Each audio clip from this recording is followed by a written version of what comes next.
The story begins at the Duchy of Sorfel. Duke Sorfel, the head of the house, couldn't take his daughter anymore. A foolish girl was begging for her life in front of her father and the other knights.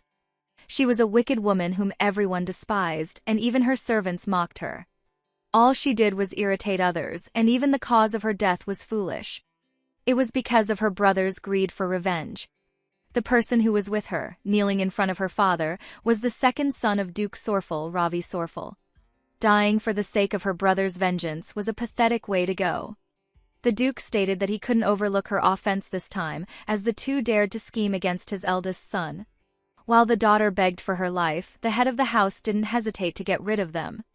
The one whom they offended, the one who approached the two to execute the head's order, and that pathetic story, which usually ends at the hand of that man, was none other than Ludwig Sorfel, the oldest son of Duke Sorfel. Despite the explanation the woman was giving and her endless begging, that man didn't hesitate to point his sword at her and end her life. The tragic dream woke up a girl from sleeping as if she could feel the horrific end of that woman. She sat on her bed and thought that it was another horrible death that day, though she was glad it was not the guillotine this time. As she presses her head and calms herself down from that nightmare, she suddenly notices something in front of her. It was an old woman without eyes, but she was smiling at her. The girl even asked for Granny's opinion. She could understand that she could see ghosts, just like the ones who were in front of her, but it confused her as to why she had been having those dreams for the past 20 years. Lightning could be seen outside her window, and a bright light flashed inside while the girl asked that old woman if she knew something. Since she was a ghost, she might have an idea why those dreams keep haunting her. The protagonist of the story had been able to see ghosts ever since her mom died when she was 5 years old. Some had long tongues or heads that were split open, and some didn't look like they had ever been human. Despite seeing all those frightening spirits, she was never afraid because it was very hard for them to harm her as long as she was not afraid of ghosts. Later that day, at a film studio, a camera was rolling as they were shooting an office scene. All the staff were in position. The actor and actress began to play their roles seriously. When the director cut the scene, the girl, who was playing the role of a domineering employee, was none other than the protagonist, the girl who could see ghosts. She was praised by the director for taking those scenes in just one shot. It was no wonder she became Korea's top actress. Her name was Lee Sia, Korea's top actress and an all-time superstar. Those extravagant nicknames were the result of the hard-won acting career she started at 14 years old. Suddenly, someone came to her while she was at the filming studio. It was a girl named Ji-hyun who visited her to thank the actress for her help. However, Lee Sia was confused as to why she was there since she knew she was still on leave because of the funeral. The girl told her that she got back that day in Seoul and just swung by to see her. She was grateful for the flowers she had sent to the funeral parlor, and she knew her grandmother would have loved them. The actress said that it was nothing, and added that she was just worried because the girl's luck was bad on that day. When Ji-hyun stated that she was a gifted psychic and that she still couldn't believe she knew about her grandmother's passing, Lee Sia couldn't look at her directly. It was because she couldn't share that her grandmother's ghost pestered her for days that she couldn't sleep at all, despite her busy schedule filming a drama. Since Ji-hyun was a longtime co-worker of hers, she had no option but to help the ghost. Also, the girl told the actress that she dug under the persimmon tree behind her house as per her instructions. When Lee Sia heard that, she asked what she found in it, to which she answered that there was a pot that had some money and a letter from her grandmother that said it was to be her inheritance. The protagonist acted as if it were a stroke of luck and was happy for her, but in reality her granny told her about it. The granny saw how Ji-hyun worked so hard to take care of her sibling because of her horrible parents, and she felt bad about leaving her behind. After that, Lee Sia excused herself to go to the green room, and the girl wished her good luck for that day. While walking, the old woman's ghost appeared and thanked the actress for what she did for her. She also wished for her to look after her granddaughter from that moment on. When she turned around to look at the granny, she was already gone, so she just bid her goodbye. In the green room, someone delivered Lee Sia's costume for the next scene. After putting it on, she finally got to sit and rest. Now that she solved one problem, she feels exhausted, so she decided to take a quick nap. She thought that she would be able to sleep really well if she didn't have that dream again. However, it appeared again as soon as she closed her eyes, and it made her wonder why she kept having those dreams. They were always about the same girl who ended up in stupid ways, and as soon as she was dead, Lee Sia always woke up. But this time in her dream, there were some eyes looking at her as if they saw her. That gave her chills all over her body, and the most terrifying thing was that she couldn't wake up after the girl was already dead. Because those eyes were staring at her, she forced herself to wake up, and when she did, she was gasping for air and was sweating a lot too. Licia was scared, as she thought that the dream usually ended after she saw her death through her eyes. She had never seen her body before, so she felt that it was a bad sign. Because of that, she went outside to go to the set already, even though she still has an hour left from her break. In her entire life, she had never been scared of ghosts. However, those eyes full of sadness and resentment really gave her chills all over her body. The director saw her and said that she was early. Since she was already there, he asked her if she wanted to go over the script, to which she answered yes. When she took a quick look at her part, she remembered it was when the male lead brought his secretary as a date to his birthday party. Licia thought it was an easy scene, and while she was busy reading the script, she had no idea that the lighting above her was already loosening a bit.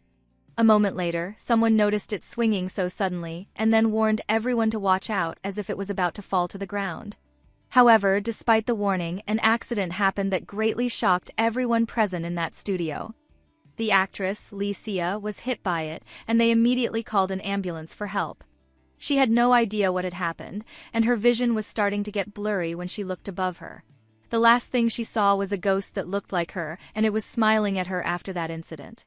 What was more surprising was that she even laughed at her, which made her think that those ghosts had bothered her whole life, and now they were ending her life too. Because of that, she took back what she said before, that ghosts couldn't hurt humans. She screamed that they actually do. After she said that, she was confused why she suddenly felt fine. She started to touch her face and couldn't feel any bandages at all, which made her think if the chandelier accident was just her imagination. However, the moment she saw her appearance, the actress froze as she saw something that was hard to believe. That face she was looking at that moment. It was the same face she couldn't forget. It was the one she saw in all of those dreams. When she was busy processing what was happening, someone entered her room without her noticing. That guy reminded her of what he always told her, that she must come to breakfast with them. He was Ravi Sorful, her brother, who was getting annoyed as he thought she was taking his words seriously. When she heard him, the lady couldn't respond at all and was just staring at him. Licia thought that maybe it was just another dream, but this time she became Camilla Sorful, the daughter of Duke Sorful. Ravi told her to keep moving already, which irritated Licia, as that guy keeps bossing her sister around. Because of that, her becoming Camilla might work out well since there was something she had always wanted to do. She knew very well that the guy was the second son of Duke Sorful, who kept using Camilla to try to kill his brother due to his inferiority complex. That alone was enough reason to do that very one thing she had been eagerly wanting, and it was to smack that guy so hard. That greatly shocked the second son, as it was the first time that his sister had done such a thing to him. He had no idea that Camilla's body had a different soul, and that person was Licia, who had been dying to hit that guy while cursing him in her mind. If anyone ever asked why she stuck with Ravi, the answer would be her summed-up frustration after consistently having dreams for 20 years. Whoever knew what happened would also do the same. After their mother remarried Duke Sorful, Camilla and Ravi were considered to be the children of the Duke. Therefore, her brother turned out to be his second son. He had skills in using magic. However, it was nothing compared to the ability of his eldest son, named Ludville. That was one of the reasons why the second son grew envious of him to such an extent that he planned the assassination of his eldest brother. Along with his inferiority, he dragged his sister Camilla into that mess by convincing her to cooperate with him. While staring at the man before her, she remembered how many times she had seen the lady from her dreams suffer until her tragic ending because of her second elder brother, making her so pissed that she wanted to hit him. Ravi held his head as he could not believe why she did that. But Camilla, with her tearful eyes, quickly feigned her innocence, acting as if she was unaware of what she was doing. Her acting skills seemed to be convincing when she reasoned that she thought she was still dreaming.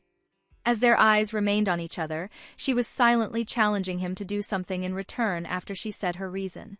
With that, her brother was convinced that she did not hit him intentionally, given the fact that his sister could not even defend herself from the maids.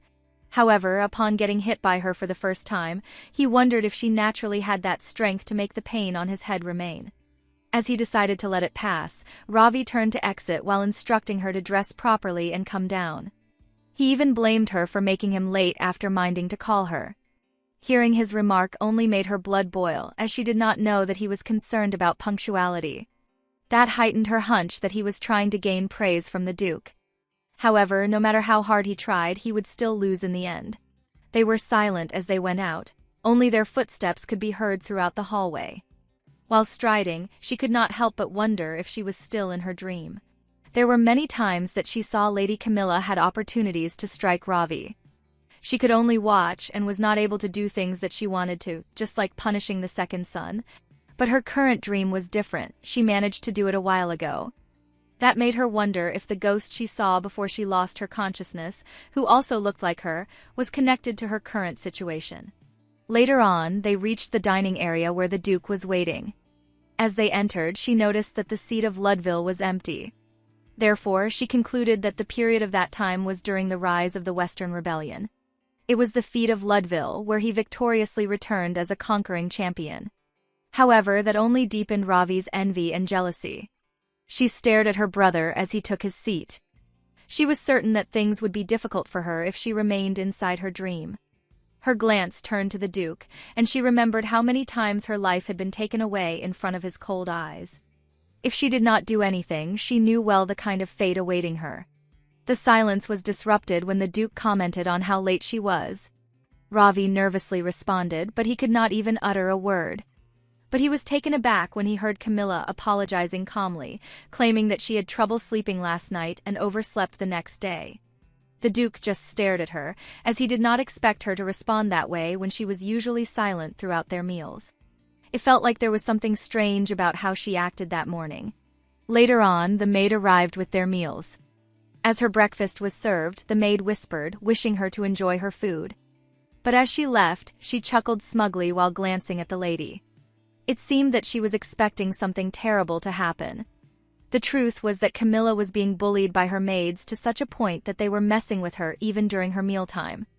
As she sliced the steak, she was silently encouraging the maid to laugh while she still could, because shortly after, she would not be able to curve her lips anymore. While cutting the meat into pieces, she wondered if they put so much salt or pepper onto it again, just like how they always tampered with her food. Later on, she called her father and offered him her steak as she expressed how sorry she was for delaying their breakfast. So she claimed that she delicately cut it into pieces as compensation for him. Ravi froze in his seat when he heard that and wondered if she was still half asleep for doing that. But to his surprise, the Duke accepted it. They watched as their father took the first piece. As she had expected, something was off about the food based on the Duke's reaction after tasting it. Through that, the cruelty that she had endured from the servants for years had been exposed. It was now time for her to start the real show. With her worried expression, she suddenly stood and stopped her father from taking it. She acted as if she were desperate to take it back. While her brother, who was left watching, could not understand why she was behaving strangely. Because of her acting, the Duke's brow furrowed as he realized that it was not her first time experiencing it. She dramatically seized on her chest, but deep down, a subtle smirk curled at the corner of her mouth. Compared to her dreams before, she could now control what would happen. After hearing the Duke's remark, the maid began to feel nervous. She was sweating coldly as her body continued to shake in fear. Camilla will no longer tolerate that treatment against her. Through that, she could reveal to their family the reason why she often lost her appetite during their meals. She was about to explain about the food, but the Duke decided to discuss it after he taught the people who insulted their family a lesson. The maid heard that, loud and clear, which made her more anxious. It seemed that she could sense the coming punishment after their family's breakfast. While for the lady, despite having tears, her mind was celebrating as things went according to what she had expected. Their family's name seemed to be the most important thing for the Duke. It has already been a week, but she was still in there. Sitting on the side of her bed, she wondered if it would be fine to accept that she was stuck in her dream where she was living someone else's life. She kept on wondering why she had not woken up yet. As she thought of the reasons, she started worrying that she might have passed away or fallen asleep deeply. What also made her worried was when she thought of the probability that she might be in a coma. Later on, someone knocked on her door. Her maid, Donna, came, asking if she was already awake. She then ran towards her as she remembered that she was not eating properly. Camilla just reasoned that she does not have much of an appetite. After the incident at breakfast, the Duke went to the kitchen and personally ordered them to be more delicate in preparing the ladies' food. He then terminated the servants who had bullied Camilla from their jobs without giving them their salary, making them leave defeatedly. Now, all she needed to figure out was how to wake up from that dream. To lessen Donna's worry, she assured her that she would eat later. But the maid just pointed out how she had been leaving so many leftovers from her plate, which prompted a visit from the head chef. Hearing that, Camilla clenched her fist in irritation. Throughout the week that she had stayed in that life, she noticed the other differences from her dreams. As the chef entered with his specialty that he was proud of, the apple pie, she also heard the voice scolding him to be concerned about the person who would have the food that he prepared. The maid then left, wishing her to have a good meal. The chef then began complaining about her eating habits, but the lady just avoided his gaze. The old man's voice continued scolding him about how much the lady hated the apples and pointed out that his pastry was lacking 1 gram of cinnamon. It seemed that the chef was already annoyed at how the lady would always leave most of his dishes untouched, so he declared that he would not leave until she emptied the plate. But the spirit of the previous chef was as pissed as he was, making him regret considering him as his apprentice before, and he even declared he was a disgrace to the profession of a chef. He then turned to Camilla, seeking his approval. The chef started asking what she wanted, urging her to eat while the ghost continued ranting. But Camilla just avoided their gaze. She could not help but wonder why she was seeing ghosts when she was in another person's body. At the Fabler Academy, there was a man talking about a girl. When the other asked who he was referring to, he explained that it was Camilla Sorfel, the one who always stuck around Petro. It was the rumor that had been circulating around their university. The man added further information. According to rumors, she was caught when she tried to steal Petro's handkerchief again. For him, it was odd considering how gloomy she usually appeared. He then scoffed and concluded that the lady was indeed stalking him. Also, the scene she caused at the banquet, when she attacked and pulled the hair of Petro's partner, only confirmed her obsession. Since then, she has been called the fake lady. While they were laughing and striding, the blonde-haired man was surprised and paused when he saw the person who was on their way. His friend noticed his reaction and looked at him in confusion.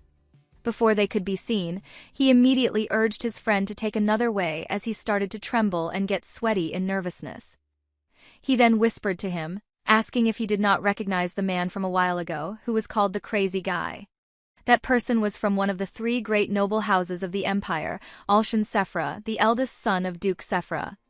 Their family chef could still remember the day when he first tasted his late master's cooking, his apple pie.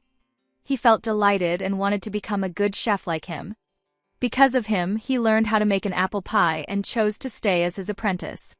His determination to learn improved as he followed his instructions. But after all those years of training, the current lady of the house refused to eat his food. His brows furrowed when most of the plates remained untouched. He started complaining about the lady who was not a real daughter of the Duke, yet was very picky about meals. If only he had the right to scold her, he would demand that she eat what was served. As he showed his pie specialty, she told her that he had dedicatedly made it for her since his other dishes did not appeal to her liking, pouring his heart and soul into the process. But deep inside, he was really annoyed since he expected her to be grateful when tasting his masterpieces. However, the ghost was just as annoyed as he was. Although he cannot be heard, Farrell, the late head chef of House Sorfel, still shouted in frustration that Lady Camilla hated apples and called him stupid for not knowing about it. Honestly, she does not mind if anyone hates her since she has already met people who mistreated her in the world of entertainment.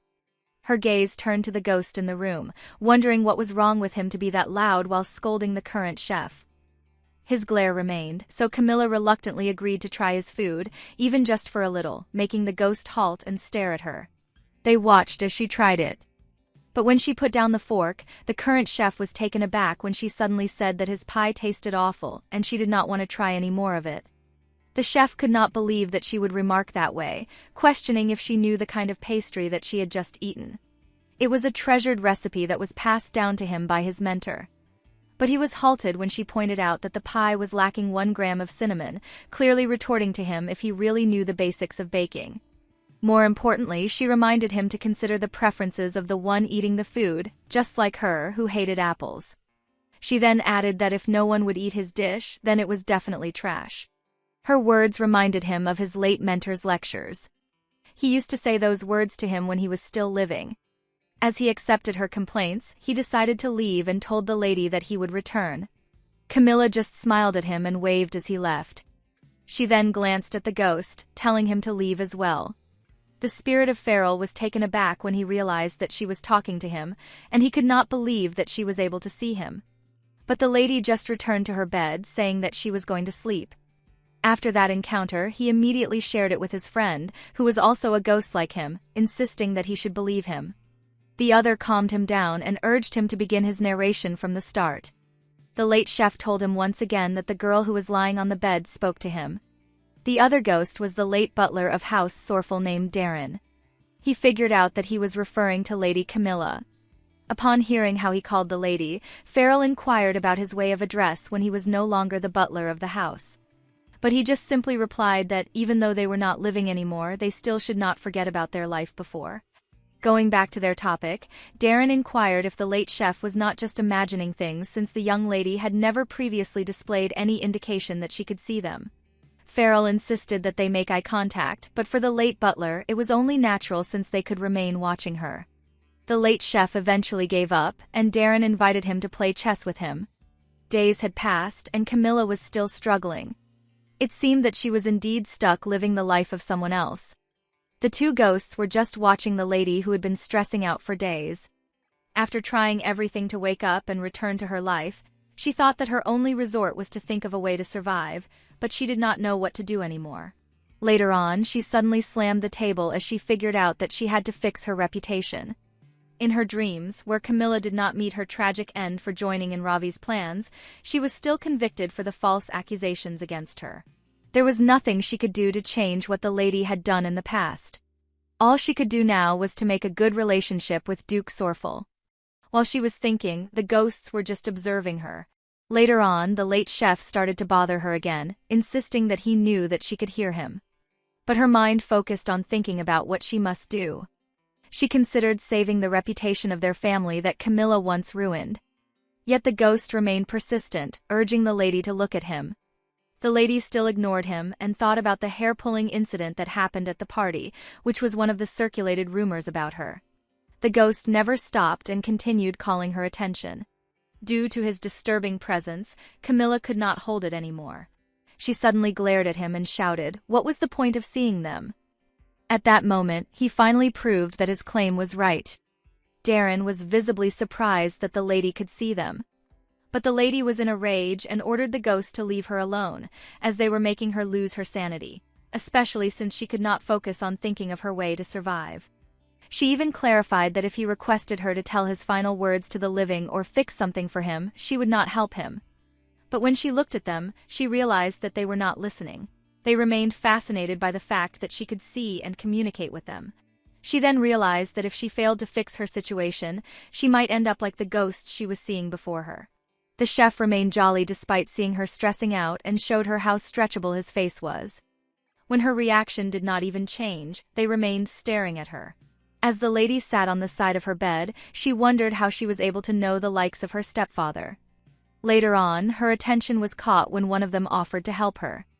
Darren explained that as the late butler of the house, who had served their family before the Duke was even born, he knew more about him.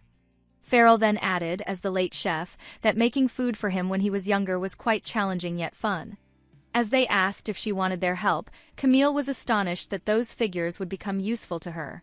They were like blessings in disguise as her eyes sparkled and she accepted their offer. One afternoon, the Duke visited the garden. It felt refreshing to him since it had been a while since his last visit. Later on, he noticed a lady on the bed of baby's breath. It was Camilla, who was even humming while picking the flowers. But the Duke worried that she might ruin the flower bed again, just like what she did on the bed of roses before. They were uncertain about her reason for digging it all up. Good thing the roses could be replanted, so the servants would be able to restore their beauty in their garden. However, this time he could not let her ruin the bed of baby's breath since it was different from the other plants. He immediately rushed to Camilla and stopped her from what she was doing. She was startled and lost the grip on the flowers, causing them to scatter on the ground. She immediately kneeled to pick them as the Duke still could not understand why she was there. But one thing he confirmed was she did not come to ruin it. When he called her name again, Camille looked at him and told him that she was picking flowers. She then smiled and added that she planned to put them in his room since she knew how much he liked the baby's breath. The Duke was taken aback, as he did not expect her to do that. The lady remained smiling at him, but in the back of her mind she was entertained to see his confused expression. From that moment on, she thought he'd better prepare himself because she was going to become the best daughter he would ever have. Duke Sorfel could not believe that his stepdaughter was planning to put his favorite flower in his room simply because she knew they were his favorite. But upon seeing his confused expression, Camilla acted as if she was worried that she might have crossed the line of their boundaries. But to her surprise, the Duke let her do what she wanted, making her smile widely, and she thanked him. She even promised to put the baby's breaths in a vase. The reason why he cared for those flowers was that they were his late mother's favorite. She was even the one who took care of the flower bed.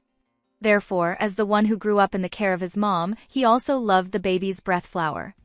After delivering flowers to his room, the ghost inquired of the lady if His Grace liked them. Camilla was confident that he did. Her stepfather usually had that cold expression, but she knew that he was moved by her effort. She was in a good mood as she strode, considering that her way was a good start to fix their relationship little by little. She then held the handle of the door. As she opened it, she knew that she was ready to take her next move.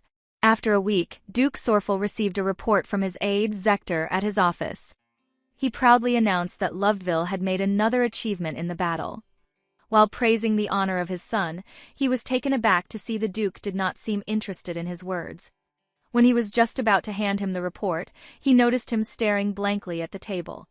When the Duke's eyes fell on the baby's breath flowers on her table, he remembered how his stepdaughter would bring him those flowers daily. All of a sudden, he inquired of his aide if Lady Camilla was still having a poor appetite. The question caught the aide off guard. When he asked for confirmation, he only froze to see the Duke's cold glare. As a chill ran down his spine, he quickly told him that he would investigate her eating habits immediately. Later on, someone knocked on his door and the butler, Reborn, came while pushing a cart. He brought the Duke some food, worrying that he might be hungry. As Duke Sorfel went to his seat to eat, he felt the butler's eyes on him, making him question why the butler was watching him. But he just laughed and told His Grace to just ignore him. The Duke then tried the golden soup. As soon as he tasted it, he was halted by its familiar taste. It was something that he missed. That soup was prepared by their late head chef for him when he was younger. Curious, the Duke asked whether the current chef, Gelid, had finally managed to recreate Farrell's old recipe. But the butler told him that he was not the one who cooked it, making him turn his head in confusion. Reborn then smiled and revealed that it was Lady Camilla who cooked it. The fact that his stepdaughter had managed to replicate such a unique and personal recipe left him surprised. Even the head chef was surprised by its familiar taste. Seeing the rich aroma and its golden color, there was no doubt that it was the recipe of his mentor. That made him wonder how she was able to recreate it when even he could not figure out how to make it. As he remained unspoken, Camilla smiled at his reaction and inquired how it was for him. Little did he know, the spirit of the late head chef was also with them. But all Gelid could respond in surprise was to ask how she made it. The lady just shrugged her shoulders. The reason why she was able to make the exact soup of Farrell was because he was the one who made it. As her gaze fell on the ghost, he just winked at her for their achievement. As she remained longer in that world, she managed to roam freely while seeing the ghosts. Soon after, she acquired the ability to let them enter her body. That was the method that they used. The late head chef possessed her in order to make his soup recipe. The unfortunate life of Farrell ended suddenly without even passing his recipes to Gelid. As she looked at the current head chef, who was still unable to figure out how that happened, she called his attention. That startled him, and she held her nape while reminding him about their agreement of what he was supposed to do after making him satisfied with her dish. Gelid looked at her in disbelief, but the lady just teased him about how her neck ached from looking at him since he was tall. He could not believe that he was defeated by the inexperienced lady in cooking. He remembered how he underestimated her when she said that she would cook for him. Knowing that she knew nothing about cooking, he expected her to make a dish that the commoners usually eat. That made him challenge her in a bet, that if he was satisfied with her food, he would kneel in front of her or even do whatever she pleased. That time the lady just accepted his deal without feeling anxious. However, things turned out the way he had not anticipated. In acceptance of his defeat, Gelid suddenly got on his knees while telling her that she won. In her room, while she was having a cup of tea on her own, the two ghosts were busy with their conversation. As they heard her chuckle, the late butler inquired if there was something she wanted to say to them. Seeing her smile made them both confused and worried. But she just replied that she was permitting them to tell her what they wanted. For the 20 years that she had been existing, while she was able to communicate with the spirits, she realized that they would not lend their help out of kindness. Camilla thanked the two for assisting her in mending her relationship with the Duke. If not for them, she would not be able to figure out what he likes. That small success made her realize just how much she needed their help. If she wanted to survive and fix the reputation of the original Camilla, she would have to earn their favor by granting their requests. As she continued smiling strangely at them, they got more confused. Later on, she leaned her chin on her finger and urged them to tell her what they wanted in return for helping her. Farrell and Darren were momentarily puzzled when Camilla asked what they wanted in return for their help. But instead of responding directly, the two ghosts burst into laughter, leaving her confused. Farrell raised his pointing finger as he said that he only wanted to cook. Hearing about it, Camilla wondered if he was referring to some food offering. The late chef explained that his only wish was to make food for the last time because his happiness was to see the people enjoying the meal he served. Upon remembering how he made it happen through the lady, he bowed his head and thanked her sincerely. Although she was not expecting it, she just accepted his gratitude while thinking that there was no point in insisting if Farrell did not have any wish. The late butler also said the same. He does not have any wish for himself. His greatest happiness was to help the people from the house Sorful through his knowledge. Bringing flowers to the office of the Duke once again was already enough for him. Through the lady, he made it possible. Just like his friend did, he also genuinely thanked the lady for doing it for him. Surprised by their responses, Camilla accepted his gratitude as well. Upon seeing the two ghosts who were grateful to her, she wondered how they had become so kind to her. It seemed that they truly had a genuine heart to even care for others' happiness in their afterlife, and did not have any specific requests for themselves. She then rose and held the top of her skirt to formally ask them to continue assisting her. In that case, if they wished to help out of goodwill without anything in return, then she would not resist it. She decided to accept their guidance and follow wherever it led. It's been 10 days since she recreated Farrell's soup. She presented another delicacy using the grape wine, making the head chef jealous of her ability in cooking. He could not believe that she was able to make that kind of dessert too. Seeing him trembling in envy, she smirked and replied with pride. Since the day that she cooked Farrell's soup for the head chef, Camilla had taken over the kitchen every night. As a part of their bet, Gelid knelt again after she presented her newest dish. She then teased why she was still looking up at him when she had already proven her ability. Meanwhile, Farrell was fascinated upon seeing one of his recipes. While kneeling, the head chef glanced at the food on the table, as he could not believe that she had even perfected its color. He pondered whether Farrell left her a book of his recipes, given the manner in which she carried out the tasks like the late head chef did. On top of that, he also observed how she moved around the kitchen naturally as if she had worked in that area for a long time. However, he had no idea that Camilla was being guided by the spirit of Farrell in choosing the specific ingredients. Later on, when he was about to ask about the desserts on the table, the lady told him that she made an extra for him so he could taste it. With that, Gelid smiled and thanked her. He tasted it and was astonished at how delicious it was. But he could not bring himself to be happy for her because he couldn't cook as well as she could. When Camilla asked how it was, he simply replied that it was just fine. She simply smiled, but as she had anticipated, he was still arrogant enough to compliment her. When she asked if he wanted to know how she made it, the head chef abruptly said yes. It seemed that he was eager to know her secrets. But in one condition, the lady wanted to have some special treatment from him, such as giving her a massage. However, Gelid seemed to misunderstand her. He then seized onto his pants and struck a ridiculous pose, baby talking with his finger on his chin in an attempt to appear cute. It suddenly horrified the lady, and she promptly told him to stop. Later on, the butler came and asked if Camilla was already done preparing. But the lady asked for a little more time and sprinkled something on the desserts. She then handed the tray to Reuben and thanked him. Before walking away, the butler glanced at the head chef, who was kneeling in front of the lady. He also overheard her asking if his knees had been hurting for a long time while he was in that position, but he just denied it, although he was no longer comfortable. Reuben silently smiled, as he could not believe that Camilla was able to make him follow her orders. He wondered why the woman had changed, as he had noticed that she had been quite amusing lately. He was on his way to the Duke's office with the desserts that the lady had prepared. When he reached the door, he immediately knocked on it. Behind it were the noble people who were part of his Grace's meeting. Reuben told the Duke that it was him, so he was permitted to enter. He came with their food and proudly announced that Lady Camilla had made it all for his guests. They were surprised as they heard that. The butler distributed it one by one, and they were astonished to taste how delicious it was, clearly surprised by her talent in cooking. The room was filled with praises about her skill. One then talked with the Duke, telling how proud he must be to have her around. Although he was silent, he was pleased to hear how they complimented his stepdaughter. He then replied that the lady still insisted on sending him that kind of food even though he said that she does not have to. Hearing that made the man express his envy to him for having such a thoughtful daughter, which he did not deny. Upon listening to their conversation, Reuben guessed that he purposely delayed the start of the meeting just to show off the cooking skills of Lady Camilla. However, not all the comments were kind. One guest, mocking her past mistakes, sarcastically questioned if she had finally learned how to think properly. He then laughed as he mentioned the incident she had caused at the party.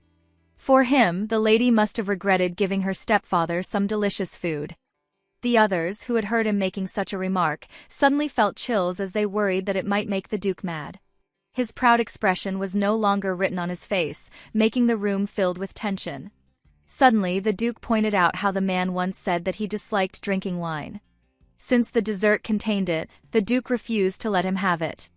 The man was taken aback by his remark. He immediately denied it and claimed that he loved wine. But the Duke insisted that he could vividly remember his previous remark. With his intense glare, he expressed his value for his stepdaughter's dessert, as he would rather eat it instead of allowing it to waste, so he ordered Reuben to take the dessert from that man and gave it to him. The butler immediately followed his order, making the man regret not having the chance to have that delicious dessert. In the end, he only wondered if there was something he had done wrong, unaware that his words a while ago had offended the Duke. Meanwhile, in the silent hallway of the manor, Camilla asked the ghost of Farrell what they should cook the next day. The late head chef answered about making special sauce, which he planned to put on some canapes.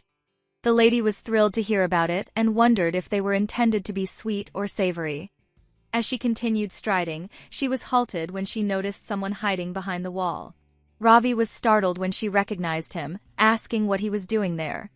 So he had no choice but to come out and stare at her, trying to read what was running through her mind. Camilla then froze when he asked her what kind of game she was trying to play. Camilla denied what her elder brother was thinking. But Ravi narrated how she would play as the chef in the kitchen, which she had not done before, making him suspicious about it. But the lady just questioned him about what was wrong with cooking food. As he tried to contain his frustration, her brother bit his lip. He then brushed off his hair with his finger and inquired if she was expecting the Duke to treat her as part of his family for doing that. Camilla was taken aback upon hearing that. His assumption was far enough from her goal. She wondered why he had suddenly become concerned about her moves when they had never cared about each other before. Her eyes widened when he remarked that the Duke would never accept them.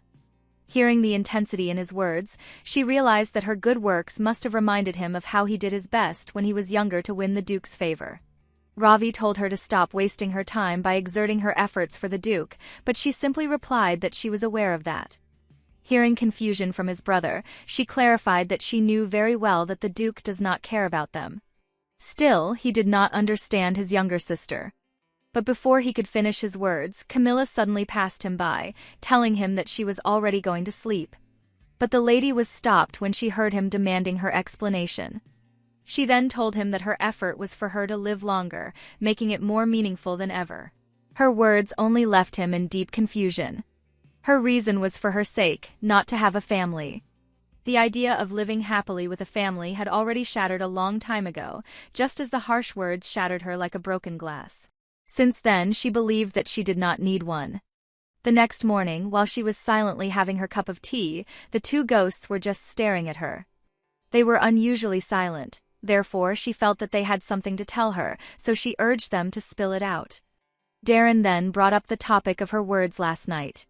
He inquired what she meant by wanting to live longer, making them wonder if she was suffering from illness.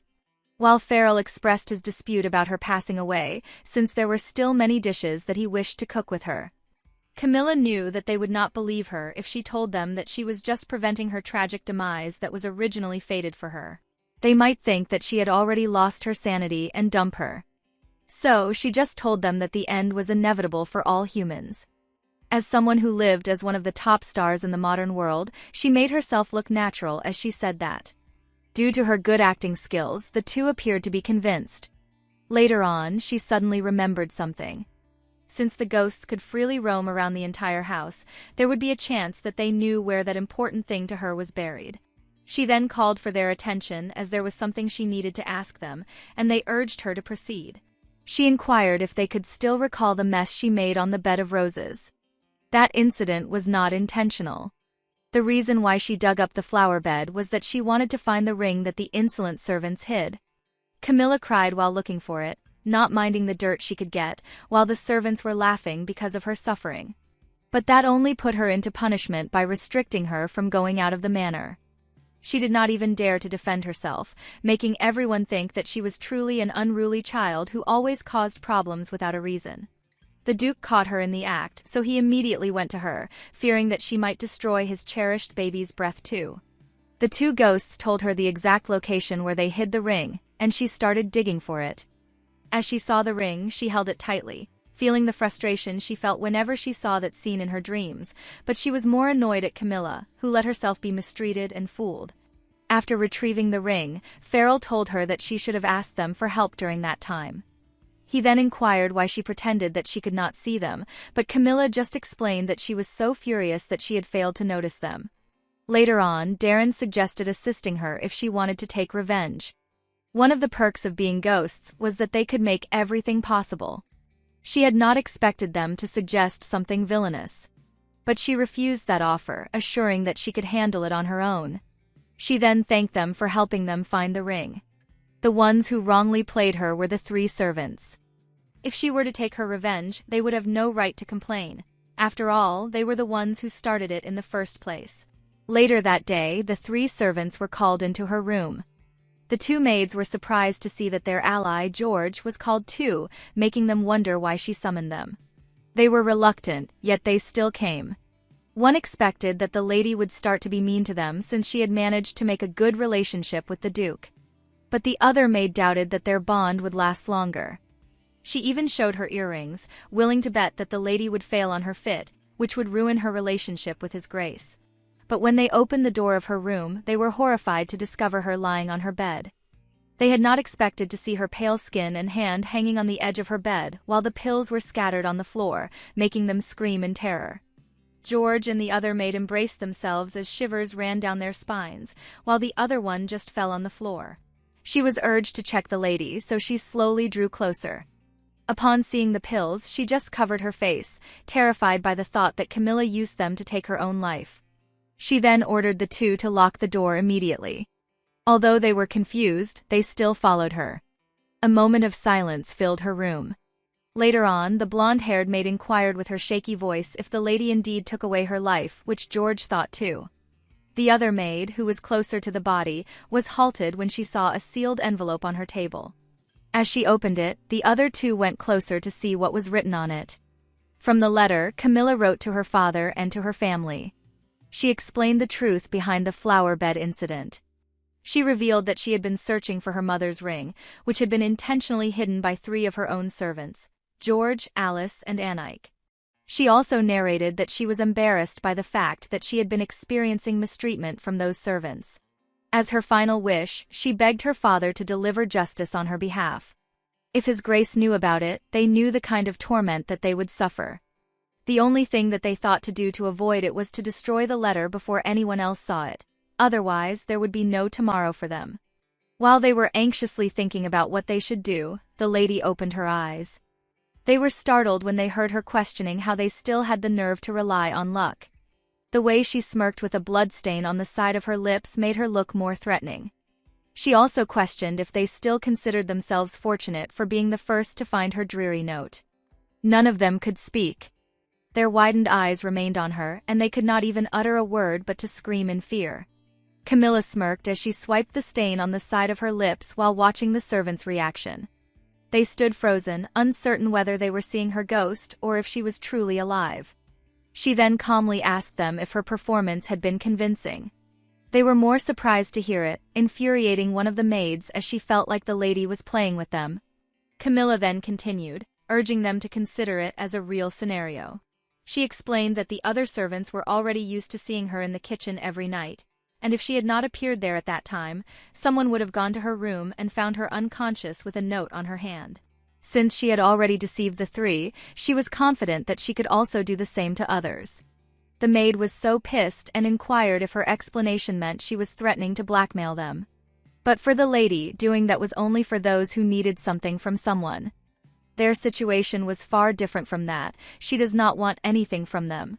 She then went closer to the servant, making her stunned as she asked if she was going to blackmail a lowly life like a bug. The answer was clear: she would just crush something beneath her. As she mentioned the content of her note, they continued trembling anxiously. Camilla was already fed up with their cruelty, so she inquired what she should do to them. With that, the three abruptly dropped to their knees, begging for her forgiveness and promising that they would stop tormenting her. After showing their place, Camilla was confident that they would no longer dare to mess with her again. When she asked if they knew what they must do, one looked up to her and nervously asked if an apology would be enough. But she was wrong. The lady demanded that they go to the garden and find the ring that they had hidden from her. Her figure had become superior to what she was seen as a weak lady before. Hearing her roaring voice, the three immediately went out while still asking for forgiveness.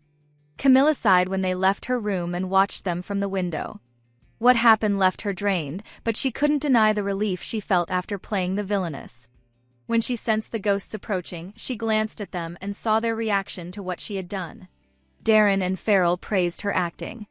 If only they did not know, they would also be convinced that she took away her life. That made Camilla recall how she won the Best Actress award for the role of villainess, and she even surpassed the female lead. It was part of her modern life, making the two ghosts confused that there would be such an acknowledgement for it. Later on, the late butler expressed his worry for the servants since he knew that she already had the ring, which means they were searching for nothing. But for Camilla, she was just giving what they deserved. Just like what she had experienced, they would dig up an empty rose bed and also be humiliated for being crazy. In the garden, the three kept on digging using their hands, yet they still could not find the ring. One cried as she could not see it in the right spot where they hid it, wondering where it had gone. But as she realized that it was completely gone, she suspected her two allies. One of them might have stolen and sold it. However, she refused to believe that thought since she believed that they were not dumb enough to betray her. As they continued, they were startled when the butler of the house caught them. Mr. Reuben just stood there, making them worry about themselves even more. The news about how they stole the ring of Camilla's mother immediately reached the Duke. He hit the table with his fist in frustration after hearing it from the butler. Reuben then furthered his report. According to the servants, the reason why his stepdaughter dug up the garden was because she was looking for it. Shocked, the Duke realized he had punished her without investigating the truth. He couldn't understand why Camilla had not come to him first. If only he knew, he would not be mad at her. He then ordered his butler to call Lady Camilla to his office, so Reuben bowed his head and followed his order. As he was left alone, he leaned his chin on his palm and pondered his stepdaughter's situation. Since she was not his real child and given how cold he also acted, it would be normal if she felt uncomfortable living with him. However, letting her be insulted by the servants was something he would never allow. That also made him wonder how his daughter had been treated inside his manor. Later on, Lady Camilla showed up after hearing that the Duke was calling for her. She might have appeared calm, but in her mind, she was irritated by the thought that her brother might have done something, causing her to be disturbed at the time that she was taking revenge on the insolent servants.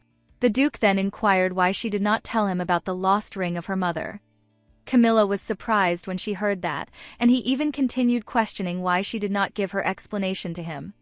As she looked up to him, she could see how upset he was, making her wonder if he truly cared about her. She never thought that he would believe Camilla's words. But the Duke she was facing seemed different from her dreams. He was like a concerned father to his daughter. She saw regret in his face as he said that she should have let him know about the reason behind the bedflower incident sooner. She was stunned when she heard his words, making her wonder if he was guilty about it. It was hard for her to believe that he felt that way after seeing how he had become the reason for Camilla's end.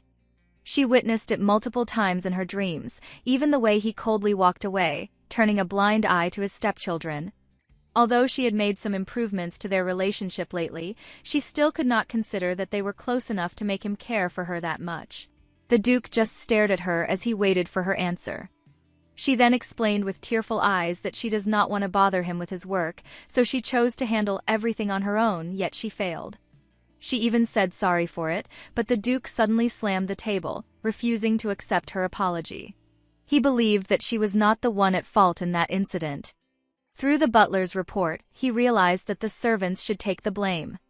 He then called Camilla's name. He wanted her to swear to tell him first if anything bad happened to her. She was surprised, as she did not expect him to be worried about her that much. She does not understand why she could see in his eyes that he sincerely cared for her. Her ultimate goal in the first place was to prevent her demise at his hand, but it seemed that having that kind of affection from him would make it difficult to escape. As she returned to her room after having words with her stepfather, she immediately searched on the map. When the ghosts saw her, they inquired what she was doing, so she answered that she was looking for a place if she ran away. But her response only confused them more. In her situation, solving everything would be better than escaping in the end. However, she could not be certain that her fate would change and avoid her demise. Just to be sure, she wanted to be prepared in case things still continued on their own. She also knew that Ravi would still cause some problems. Because of that, she needed to devise a backup plan and maintain her guard higher, especially now that the day of his arrival was about to come. Ludvil Sorfel, her eldest brother and the firstborn son of the Duke, would return soon. Camilla thought that she had to watch out for Ludvil, as things were going to be different when he got back. Suddenly, her maid Donna came to inform the lady that His Grace, the Duke, had requested her presence for tea. That caught her off guard, but she still agreed to it since that was her goal from the beginning, to be on his father's good side. Lately, he keeps asking her to have tea with him, which means that he has come to like her, so she couldn't complain about that. Because of that, she stood up and prepared herself to have a tea time with her stepfather.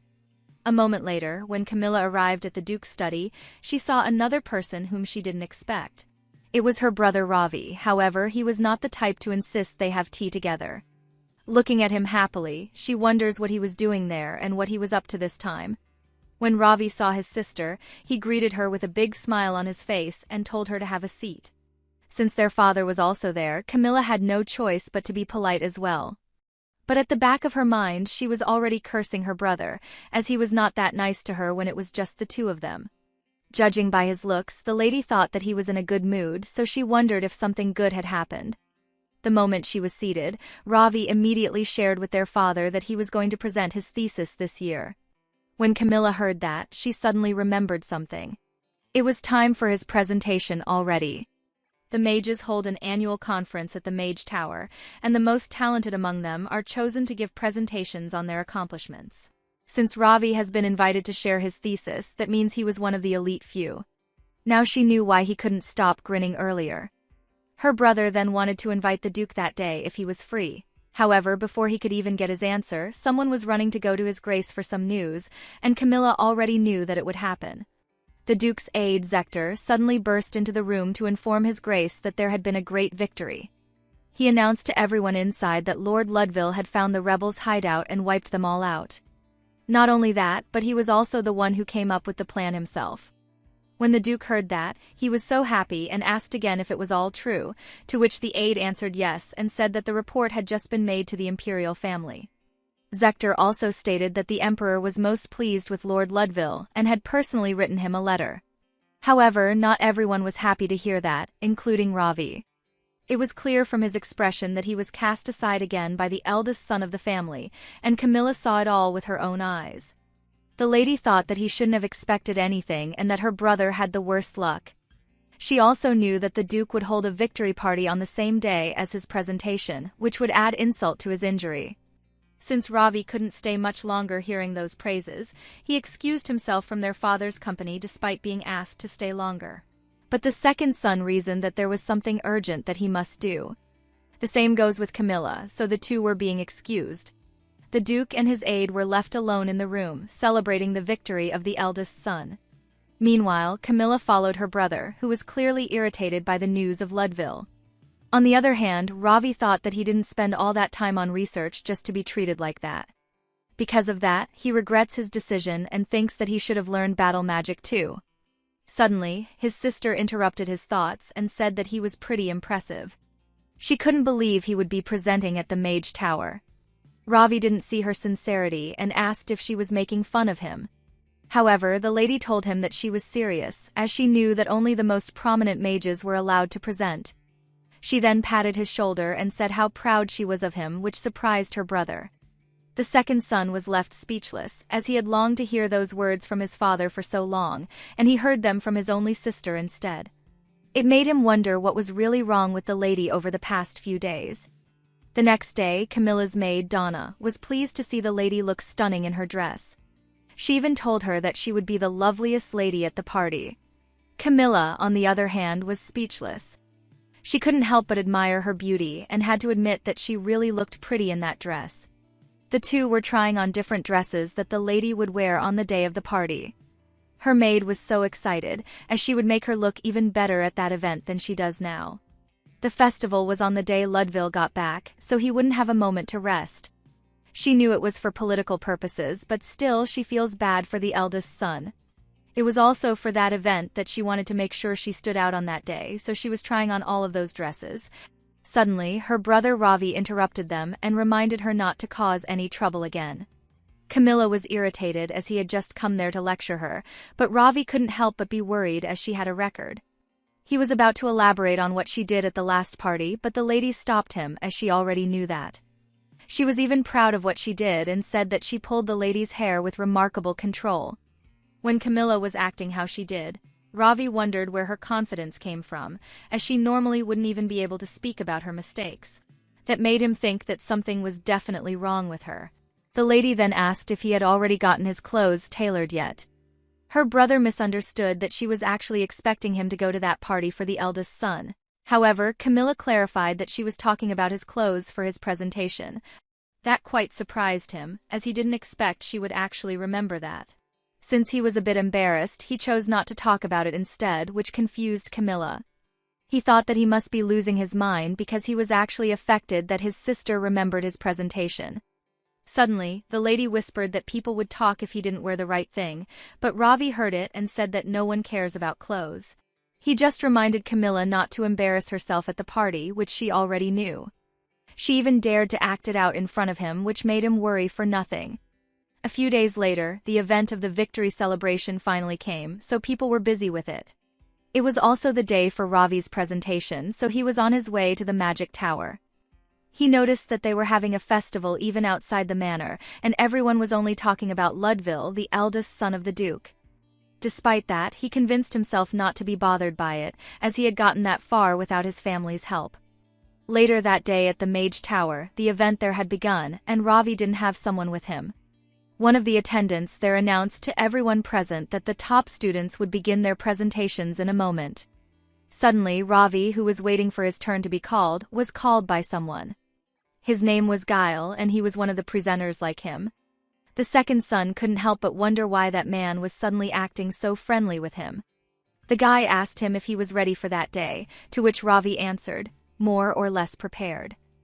When Guile heard that, he couldn't believe that he would hear that from the pride of the Mage Tower.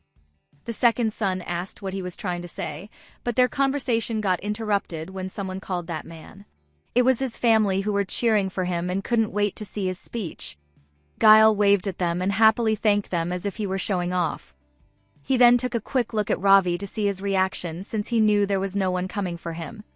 To annoy him, Guile deliberately asked the second son if any member of his family was coming.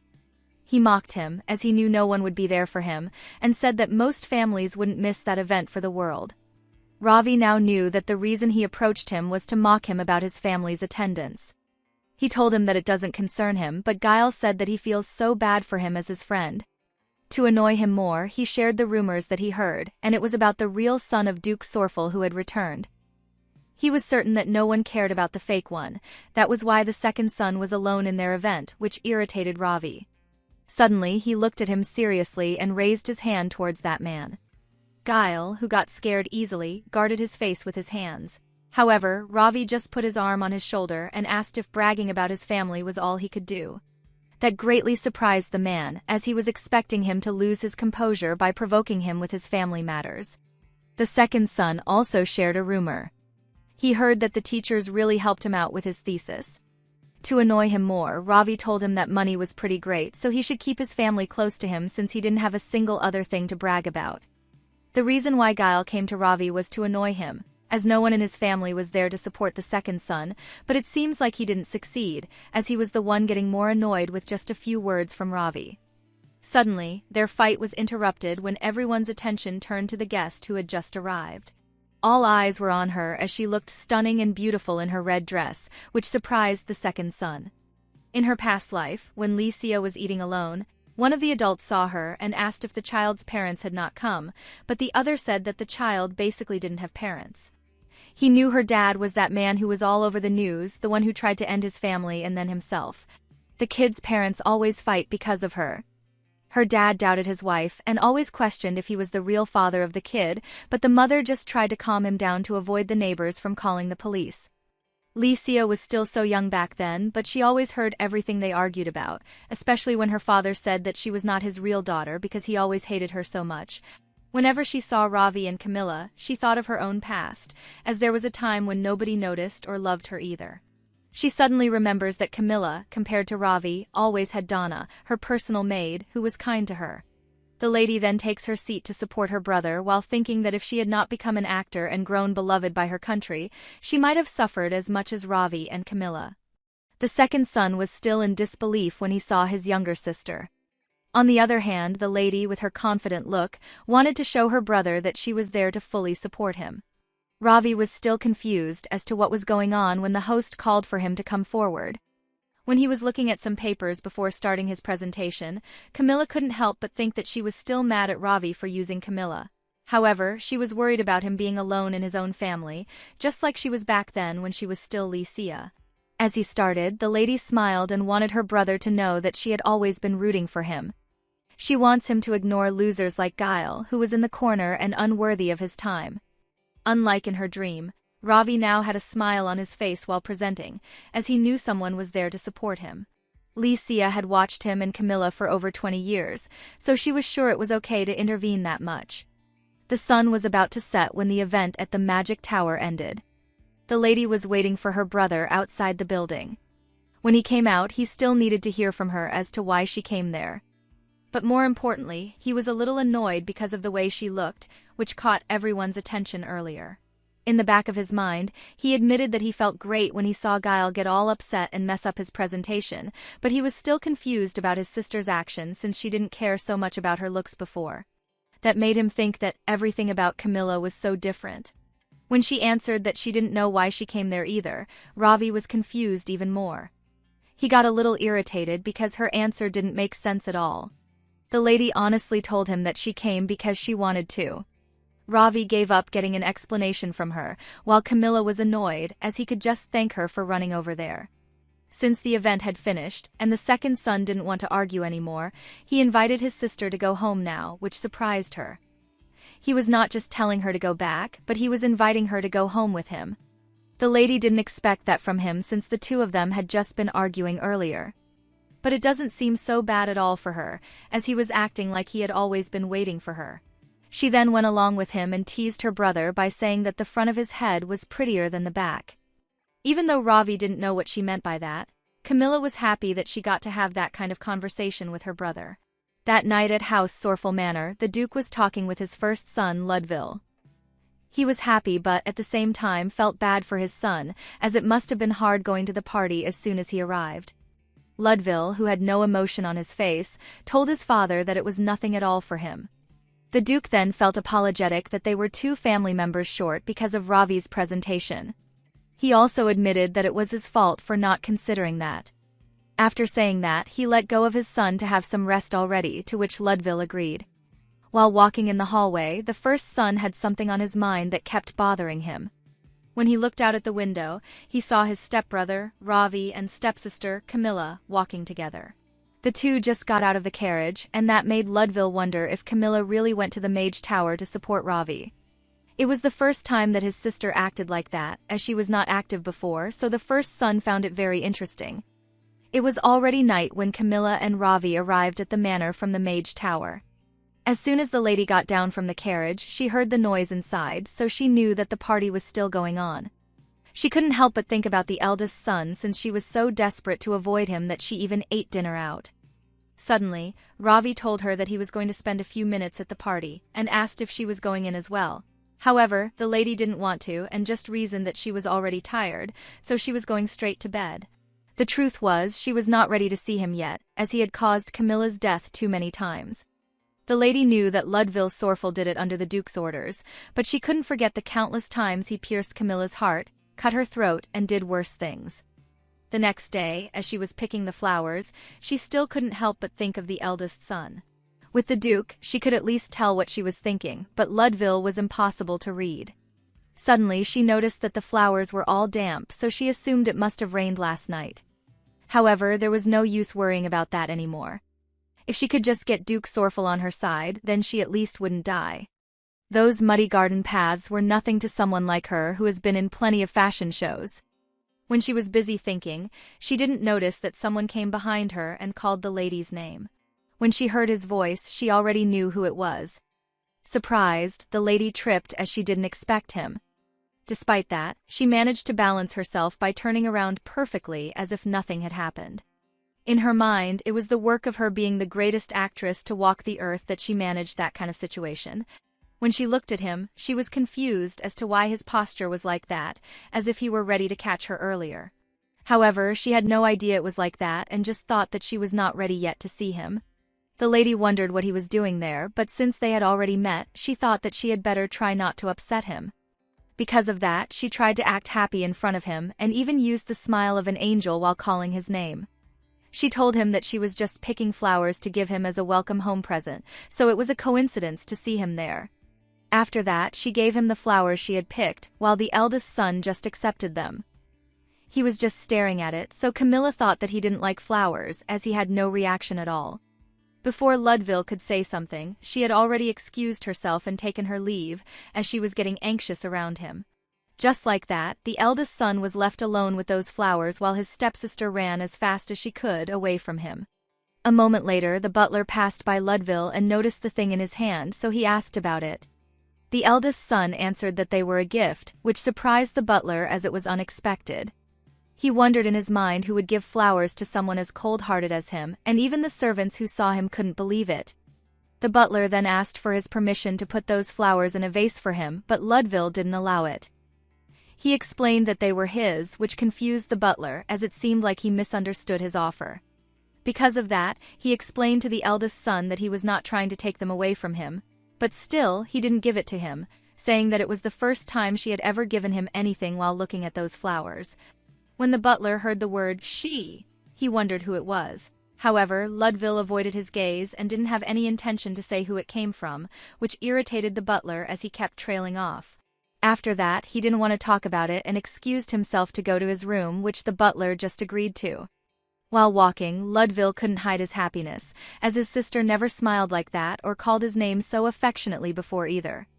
A moment later, the whole family had a meal together, but the lady didn't expect it, so it made her anxious. Now that her stepbrother was there, even Ravi was quiet, so she couldn't stop trying to guess what they were thinking. While the meal was being served, Camilla thought that if she got indigestion it would be Ludville's fault. When the eldest son noticed the lady's food, he suddenly did something unexpected. He offers to trade his for hers, which greatly surprised Camilla and Ravi. While he was silently slicing the meat, the lady wondered why her steak looked bigger and why he took her food. Camilla was looking angrily at her brother, while their father was questioning Ravi about how his presentation went.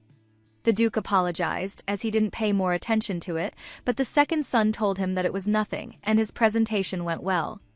While listening to them, the lady couldn't help but wonder why their father suddenly asked how Ravi did, as she assumed that he would just go on about Ludville the entire meal.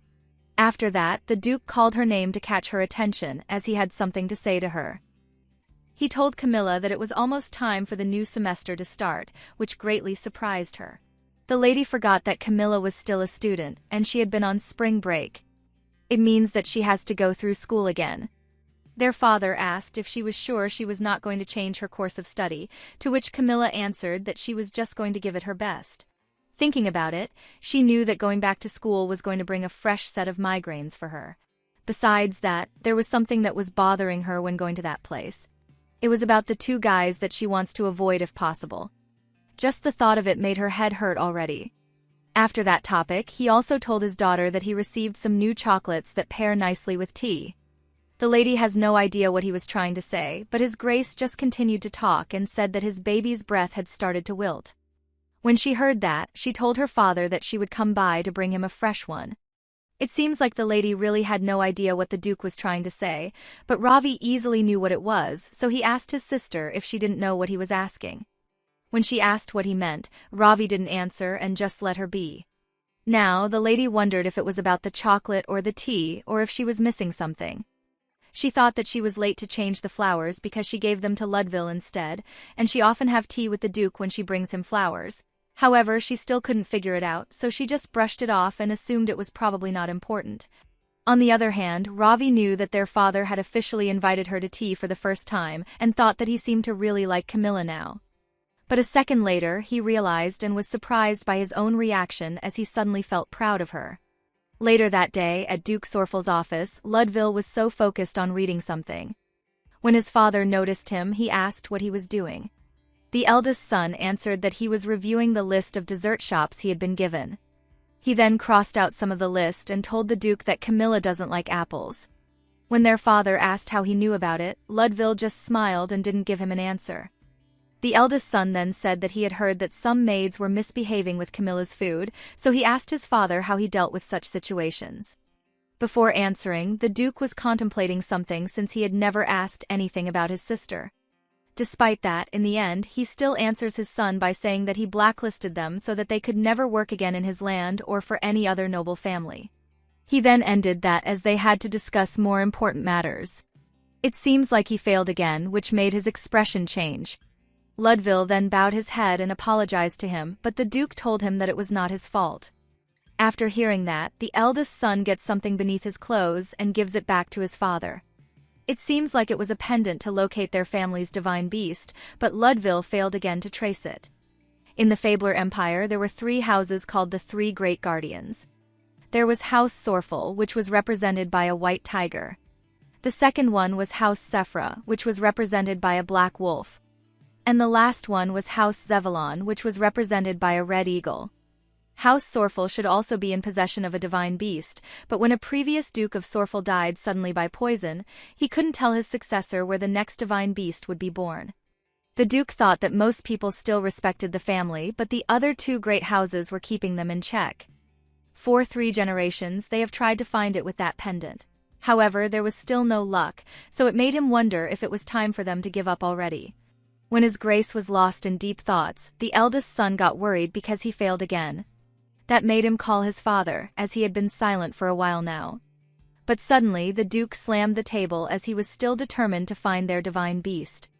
Just the thought of the other Duke bragging about his divine beast annoyed him, and he asked what was so special about those beasts.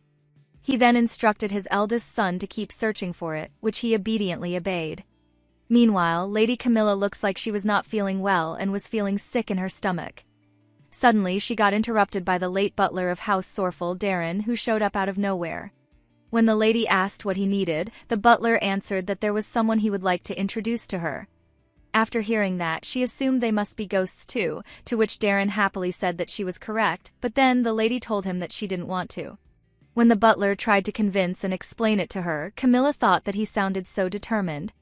The lady knew that it must be no ordinary ghost if he was that desperate, so she made an excuse that she was feeling a bit sick and wanted to get some rest. Darren couldn't do anything about it, and Camilla felt a bit bad after saying that, since he had helped her a lot, but he said that he didn't have a wish. She knew that no good comes of ghosts flocking to her, so she needed to draw the line there. The lady then excused herself, which he agreed to easily even if he didn't want to. Still, she was grateful that the butler gave up faster than she expected.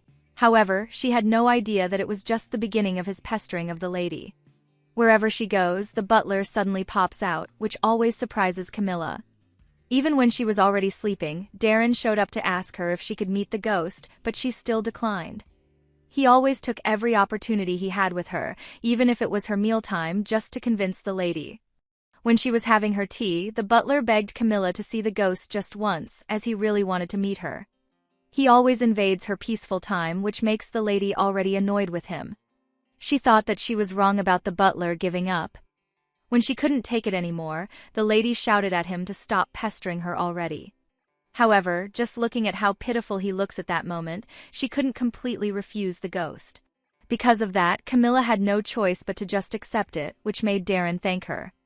Before doing that, she had to ask if the ghost he wanted her to meet had been chained. When he asked what she meant by that, the lady explained that some ghosts become tied to a place and can't leave. She then asked if that was the reason he had not brought him to her, to which he answered yes and said that the ghost couldn't move freely like Farrell and him. He even compliments the lady, as she was remarkable for being able to guess that. When Camilla asked where that ghost was, the butler bowed to her and said that he would show her the way. A moment later, Darren leads her there. She thought that the places where one was most likely to find ghosts were funeral parlors, crematoriums, and graveyards. However, ghosts didn't actually stick around in those places. The butler brought the lady to a cemetery where she could hear many ghosts complaining about their death. She knew that most ghosts hate to see their own bodies and leave as quickly as possible, and that was usually the case. However, she couldn't understand why there were so many ghosts there while the butler was showing her the way. It made her wonder if maybe it was because that cemetery was reserved for people who contributed to their country, and it was a great honor for their families to be buried there. Although a cemetery was still a cemetery, she couldn't understand it at all. The butler called her attention as the lady suddenly got lost in her thoughts. After a few more steps, Camilla noticed that the area was decorated so beautifully. Anyone could tell that really important people were laid to rest there. She also noticed how the weather was ridiculously nice on that day, and she couldn't believe she was stuck in a graveyard on a day like that. A moment later, the butler finally announced that they had already reached their destination. When the lady saw him, she was surprised and couldn't say a word. Then the ghost asked the butler if she was the one he was talking about, to which he answered yes. Camilla had to look at the grave since Darren was being respectful when answering that ghost. It says there that it belongs to Herschel, the 39th Duke of House Sorfel. That made her think that the current Duke Sorfel was the 42nd, so that guy in front of her lived a long time ago. Suddenly, that ghost talked to the lady and asked if she really could see him, which surprised her. Camilla honestly answered that she could, and not only that, she could hear him as well. After hearing that, the ghost was happy and said that the end was finally near. When he was about to explain the reason why he called her there, the lady had to stop him first. There was something that she was really curious about, so she asked for permission to question him first. When the ghost allowed it, the lady didn't hesitate and wanted to know if it was genetic. He was silent for a while, as if waiting for Camilla to explain further, as he didn't get what she meant by that. When she gathered all of her courage, she told him that she was talking about his hair. The 39th head of House Sorfel, Herschel Sorfel, explained that it was the head of the family's duty to tell his successor where the next divine beast would be born, but he was poisoned before he could pass on that information. He continued to say that he never dreamed he would have a chance like that, which surprised Camilla. The head ghost then asked the lady to help him, as she was the only one who could find the divine beast. That surprised her even more after hearing that, as she didn't expect that big request when she came there. The lady came back to the residence after that encounter, and she couldn't help but think of that favor from the 39th head of House Sorfel. She felt that it was an unfortunate circumstance, but the lady didn't know what she was supposed to do. Camilla was worried about what everyone would say if she suddenly found the creature that nobody else could find, despite decades of searching. Just thinking about those people who would question her in the future was already such a bother that it sent chills down her spine. Not only that, but the lady was also worried if she would have to keep working as a psychic in that world too, just like before. Besides, she also remembered that the ghost told her that the egg was in the water, so that would only make people call her crazy again. It made her stressed out just thinking about it. However, there was also a possibility that if she could find it, that might reduce the odds of her dying, so it made her wonder if she should really step forward and try to find the divine beast. The next day, Camilla decided to help, so she went to the cemetery again, where the 39th head of House Sorfel was. The late butler, Darren, was so happy with her decision that he complimented how lovely she was that day. However, the lady knew he was just praising her, so she couldn't go back on her decision. Because of that, Camilla asked if she didn't look lovely before. Darren immediately opposed that and explained that he just thinks black looks great on her, but the lady had already seen through him. While she was busy thinking about the divine beast egg being in the water, a few men entered the cemetery at that moment. One of them saw the lady and recognized her immediately, and the other agreed with him as he also saw her. They wondered what she was there for and asked Petro Zevalon, the oldest son of Duke Zevalon, if he had an idea that the lady knew it was the anniversary of his mother's death. The silver-haired guy was kind of impressed that she was pretending not to see Petro, given how everyone knew that she liked him, but the other guy commented that maybe the lady just had not noticed them yet. The silver-haired man said that there was no way she wouldn't, as Camilla comes running up to Petro wherever he is. The Duke's oldest son stopped them from talking, as it was a discourtesy to the lady. However, the short guy said that it was true, and he was just too nice. The lady had stolen his things before too. Petro defended Camilla by saying that she didn't steal anything, as she just picked up some items that he had misplaced, but the guy was not convinced, as he knew he had never misplaced anything in his life. After that, they didn't talk more about it and noticed that the lady seemed kind of different that day and that they kept wanting to look at her. The Duke's son then decided to leave them as they were saying ridiculous nonsense. However, at some point he halted walking as curiosity also took over him after he heard them saying that. He then took a quick look at where the lady was and smiled slightly as he wondered what Camilla Sorfel was doing there. On the other hand, the lady had no idea that someone recognized her from afar in that same cemetery as she went her way to the grave of the 39th head of House Sorfel. That night, Camilla woke up from her sleep as she was getting so thirsty all of a sudden. She had just been thinking about water all day as she wondered how she was supposed to pull an egg out of the water. Since she couldn't sleep at all because she was thirsty, Camilla decided to get up from her bed. When she went to get a glass of water from the side table, the lady saw that it was already empty. Since she didn't want to call for Donna, her maid, at that hour, she handled getting a glass of water on her own. As Lady Camilla walked in the hallway, it was all silent as no one was there, but it was understandable given that it was already late at night. However, a small light coming from the dining room caught her attention, which halted her from walking. She wondered who could be inside at that hour when everyone was already sleeping soundly. Camilla thought it would be fun to find out since she was also that curious as to who it was. The lady then quietly opened the door so as not to alert the person inside the dining room. However, the moment she saw who it was, she was so surprised, as she didn't expect him to be there. It was her brother Ravi eating silently in that room while reading some documents in his hand. The lady went inside and asked if he was just eating his dinner at that moment, which surprised Ravi. Instead of answering her, he asked what she was doing there at that hour, to which Camilla said that she was getting water. When he heard that, Ravi told her that she could just have someone bring it to her, but she said that it was too late for that. Her brother then asked why she was sitting down in front of him instead of getting her water. The lady happily answered him that she likes watching mukbang, so he should just keep eating. Ravi had no idea what that word meant, but he just let her do whatever she wanted, which made Camilla happy. While watching him, the lady thought about what she heard, that some people play mukbang while they sleep. She could see now why they do that, as it was really nice and relaxing. Suddenly, Ravi noticed her. He told his sister that she should go back to bed if she was sleepy, but the lady said she was not, even though she couldn't even open her eyes. Camilla still insisted that they were open. However, just a few seconds after saying that, she was already sleeping so soundly at the table. When her brother asked if she was really asleep, he didn't get any answer at all. While looking at his sister, he found it odd because normally he wouldn't have thought twice about just leaving her there. But now he didn't dislike the idea. Ravi then stood up and quietly went closer to the lady to carry her back to her room. Suddenly, Camilla made a noise while sleeping, which surprised him, and he thought that maybe it was cold in that room. When he was about to carry the lady, someone told Ravi to finish his food, which startled him. It was Ludville, the eldest son of Duke Sorfel, who suddenly came there without a noise. He then told him that he would carry the lady, but Ravi insisted that he could do it. However, the eldest son said that it was fine and that he could handle it while carrying Camilla. That made him call his name out loud while wondering why he was doing that all of a sudden. Ludville advised him to lower his voice, as he would wake their sister up. After hearing that, Ravi was more confused as to why he was being nice to Camilla. The next day, the lady woke up after the sunlight slipped through her window curtain.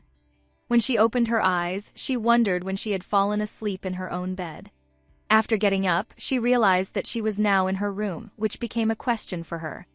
When she thought about it, the lady remembered that she was watching her brother eating late at night, so she assumed Ravi was the one who carried her there, which made her embarrassed, as she thought that she must have been a real bother for him. Camilla knew that her brother was going to lecture her and would complain about her weight. Aside from that, she also suddenly remembered that her dreams were not good last night either. It was her tugging her brother Ludville's clothes as she pleaded with him not to end her life. She was begging him while crying and said that she really wanted to live. After that, Ludville stated that he wouldn't kill her without Camilla knowing that it was not a dream at all. When the lady heard that, she stopped crying as if those words could only calm her down. She then gave her brother a big smile and said, "Okay," before falling back to sleep. Just thinking about it made the lady feel embarrassed, as she looked like a fool when she smiled at him after hearing that he wouldn't kill her. Camilla thought that it was just a dream, and yet she was laughing and crying like an idiot. She was just like a kid who didn't know what to do with her cringy self. A moment later, the lady saw her brother and called his name affectionately, which irritated him. He wanted her to call him normally, but Camilla said that she did call him like she used to. When Ravi wanted to hit his sister, she told him that she was just a little embarrassed last night, so she was pretending to be nice to him. She also added that it was a good thing, but her brother didn't get what she meant at all, so the lady explained that it was about her being lighter than he thought. Ravi was still confused, but Camilla suddenly asked if he was not surprised when he carried her last night, as she was so light. Her brother was just staring at the lady, thinking deeply about whether to tell her the truth or not. On the other hand, Camilla thought he was angry, so she told him that she would stop now. While they were busy with their conversation, their brother Ludville arrived, which surprised them. When the lady saw him, she wondered why he was there in the morning, as it became so awkward.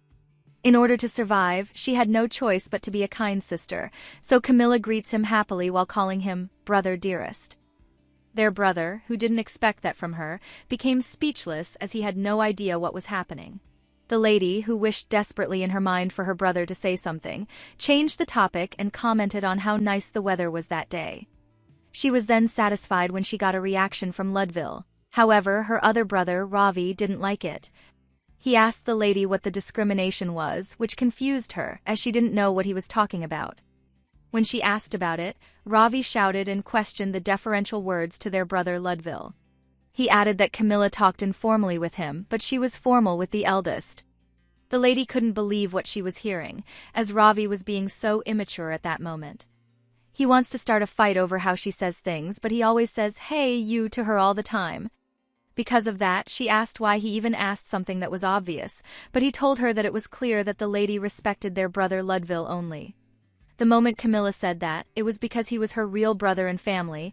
Ravi was so surprised that he became speechless.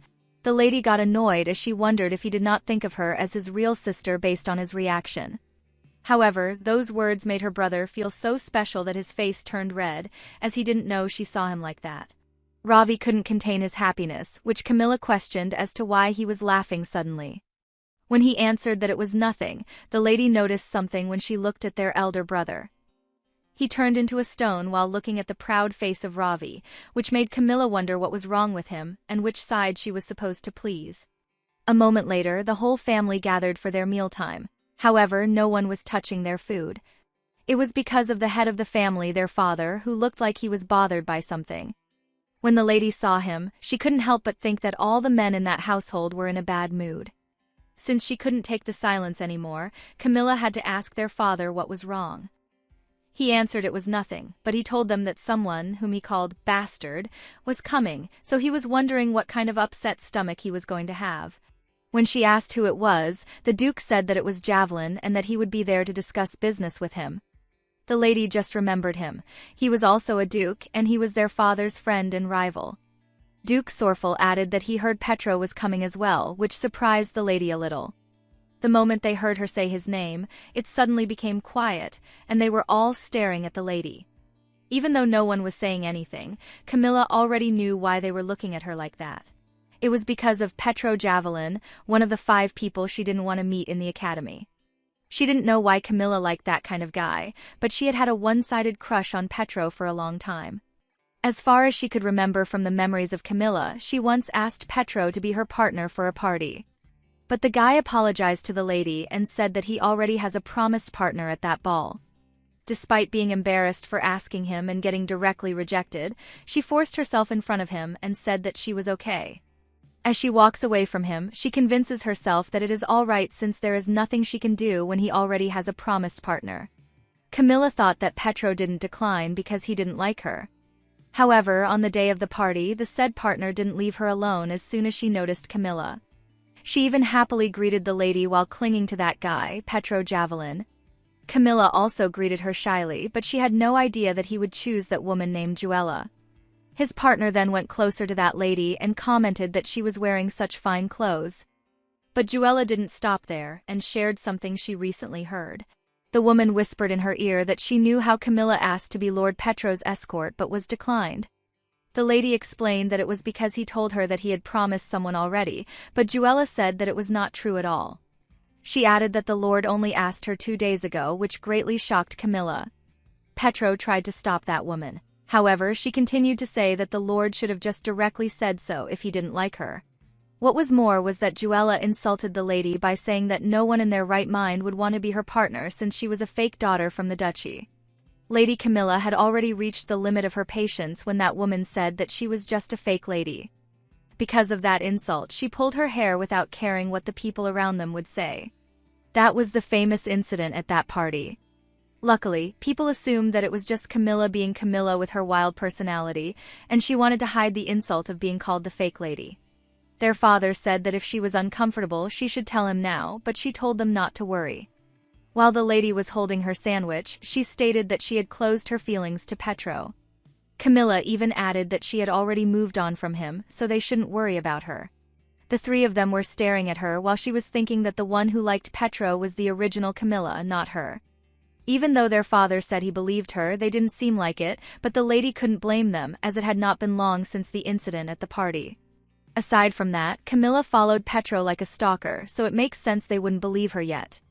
Suddenly, the Duke said that he had no idea why Duke Javelin was coming, and added that he was sure he was using business discussion as an excuse to brag to him about his divine beast. When the lady heard that, she thought that she really had to find it, but she didn't even know how to swim. Because of that, Camilla couldn't help but have a big sigh, which caught their father's attention. He then questioned his daughter if she was worried about something, which surprised the lady. She told the Duke that it was nothing and added that since their father looked upset, she was getting upset on his behalf as well. Her older brother Ravi was in great shock upon hearing that, but their father was pleased about it. His Grace then happily told her not to worry and that she should just eat well, as her food would get cold. The lady also said that he should do the same. A moment later, the current chef, Gerald, arrived to bring them some dessert. When the Duke saw it, he asked what kind of dessert it was, to which he answered that Lady Camilla had especially requested it. After hearing his daughter's name, he questioned the color. The lady said that it was black bean juice and sorbet. She explained that black beans were great for hair and added that she was sure it was not genetic, but he couldn't be too careful. While her father was confused as to what she was saying, Camilla thought that it was better if he had a lot of hair. The lady then wondered if her older brother, Ludville, would also eat the dessert. Later that day, the guests they didn't want to be there had finally arrived at the Sorfel Duchy. The first one that Duke Javelin greeted was the eldest son, Ludville, as he heard he had achieved a great victory. He even told him that he had become more handsome since the last time he saw him. The Duke then stated that he bet Duke Sorfel feels full even if he didn't eat with such a handsome heir with him. However, His Grace didn't pay any attention to it and just told him to stop the nonsense so they could head inside. Suddenly, Duke Javelin noticed something not far behind Duke Sorfel. It was his stepdaughter Camilla and stepson Ravi, who were also there to welcome him as a sign of respect.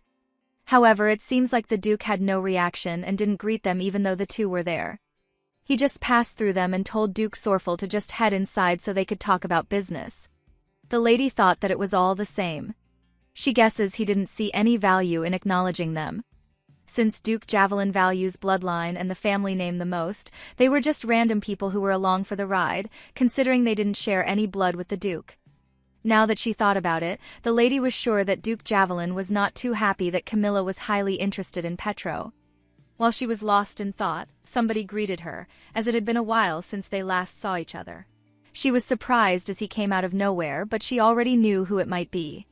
It was Petro, the eldest son of Duke Javelin. Seeing him for the first time, Camilla couldn't help but think that he was quite handsome, so it made sense now that the real Camilla fell in love with him.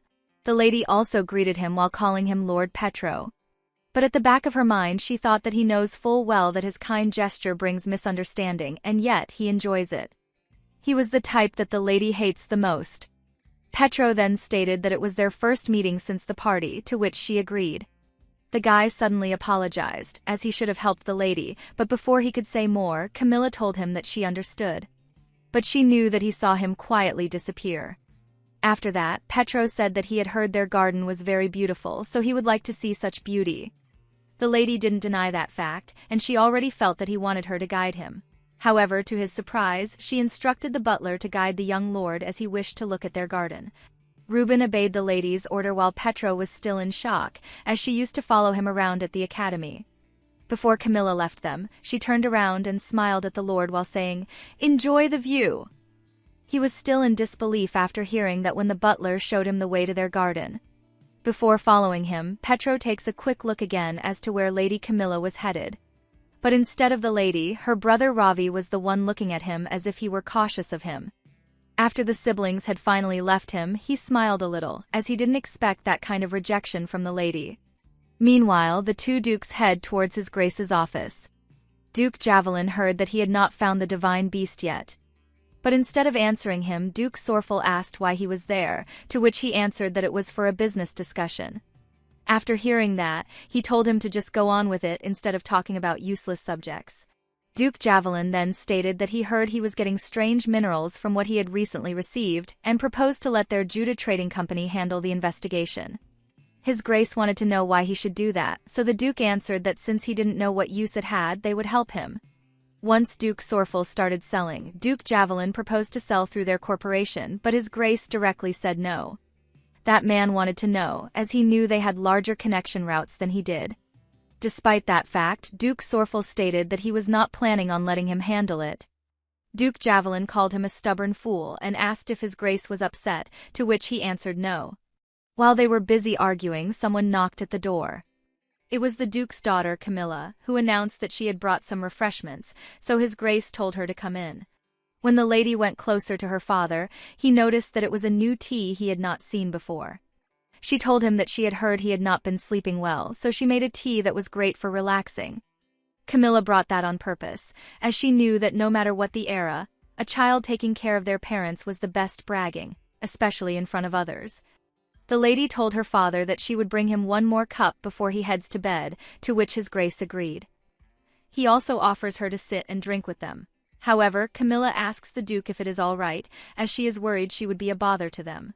Her father didn't see her as a bother at all, so he happily told the lady to sit already, to which she immediately obeyed. She took a quick glance at Duke Javelin as she assumed that he didn't seem happy to see that kind of affection in front of him. However, instead of getting a reaction from the Duke, she is the one who has it as soon as she looks in his direction. Duke Javelin was confused why she was looking at him like that, but he had no idea that the lady was questioning herself if what she was seeing on his shoulder was a divine beast. While looking at them, it seems like no one else sees it but her. That made her wonder if the divine beast was a ghost until the head of the family summoned it. Suddenly, her stepfather, Duke Sorfel, commented that the tea she made was delicious. Hearing him say that made the lady happy, as it suited his taste. However, the Duke had no idea that the tea was made by Darren, the late butler, who was a master of tea brewing. After that, the lady noticed that Duke Javelin was staring at her as if he was conveying something to Camilla. She then assumed that maybe he also wanted the tea, so she asked if he would like to try it and hoped it was to his taste. It seems like she was right, as he agreed with her without a second thought. Because of that, the lady poured some for the Duke so he could also enjoy the tea she made with Darren. While looking at his reaction, Camilla knew that he liked it, and she bet he wanted to have more. But her attention shifted to the divine beast on the Duke's shoulder as it was staring at the lady. It surprised her, as it looked like she was really the only one who could see it. However, what surprised Camilla even more was when the divine beast talked and asked if she could see him. The lady couldn't react in front of the two dukes, as she thought only the head of the family could hear the voice of the divine beast. It even stated that she had a very clear soul, which made Camilla want to stop it from talking to her. Luckily, Duke Javelin summoned the divine beast already and called it Jetty. The little bird from earlier transformed into a big fiery bird as soon as his master called for him. He then landed on the Duke's shoulder, which made him so proud while boasting about his divine beast.